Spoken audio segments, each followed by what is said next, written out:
Malaysia calling visa এবং medical সংক্রান্ত তথ্য নিয়ে বর্তমানে সোশ্যাল মিডিয়া ও ইউটিউবে অনেক ধরনের খবর ছড়াচ্ছে। তবে বিভ্রান্তি এড়াতে এবং সঠিক সিদ্ধান্ত নিতে অফিসিয়াল ও বাস্তব পরিস্থিতি জানা জরুরি। নিচে বর্তমান পরিস্থিতির একটি পরিষ্কার ধারণা দেওয়া হলো। ১. ২০ জুন থেকে কলিং ভিসা ও মেডিকেলের বাস্তবতা।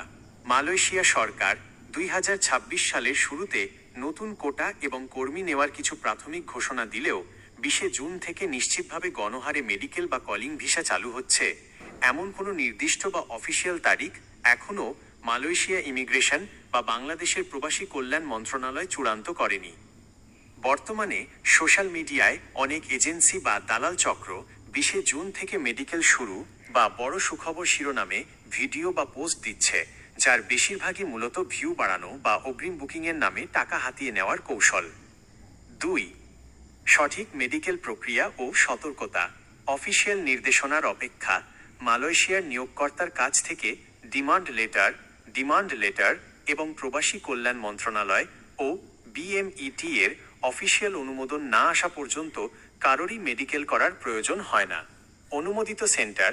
মালয়েশিয়ার জন্য মেডিকেল শুধুমাত্র সরকার এবং অনুমোদিত নির্দিষ্ট মেডিকেল সেন্টারেই হতে হবে। দালালদের কথায় যে কোনো ক্লিনিকে গিয়ে মেডিকেল করলে সেই রিপোর্ট গ্রহণযোগ্য হবে না। টাকা লেনদেনে সাবধান।